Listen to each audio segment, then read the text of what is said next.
सोच बदलो, दुनिया बदलो। गांव का एक लड़का संजय, जिसे दुनिया ने हमेशा ये कहकर हतोत्साहित किया कि वह कुछ नहीं कर सकता।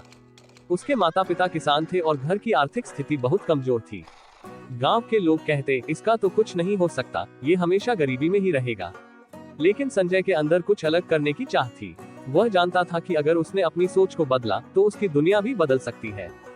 नया नजरिया। एक दिन गांव के स्कूल में एक शिक्षक आए। उन्होंने बच्चों से पूछा, अगर मैं तुम्हें 100 रुपये दूं तो तुम क्या करोगे? सबने अलग अलग जवाब दिए। कोई मिठाई खरीदेगा, कोई खिलौना तो कोई कपड़े। लेकिन संजय ने कहा, मैं उन 100 रुपयों से कुछ बीज खरीदूंगा और उन्हें खेत में लगाऊंगा। जब फसल तैयार होगी तो मैं उसे बेचकर 500 रुपये कमाऊंगा। शिक्षक ने मुस्कुराते हुए कहा, यही है सही सोच।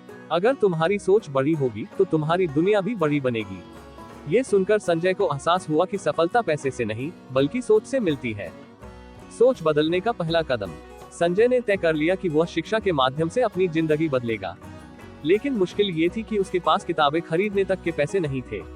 उसने हार नहीं मानी और गांव के एक बड़े किसान के यहाँ छोटे मोटे काम करने लगा। वह सुबह खेतों में काम करता और रात को पढ़ाई करता। धीरे धीरे उसने अपनी पढ़ाई पूरी की और शहर जाकर एक अच्छी नौकरी हासिल की। कुछ सालों में उसने इतना कमा लिया कि अपने गांव वापस आकर वहां एक स्कूल खोल दिया। अब वही लोग जो उसे असफल मानते थे उसकी सराहना कर रहे थे। परिवर्तन की लहर। संजय की सफलता ने पूरे गांव को प्रेरित किया। लोग समझ गए कि गरीबी उनकी नियति नहीं है, बल्कि सही सोच और मेहनत से वे भी अपनी दुनिया बदल सकते हैं। सीख। संजय की कहानी हमें ये सिखाती है कि हमारी सोच ही हमारी असली ताकत है।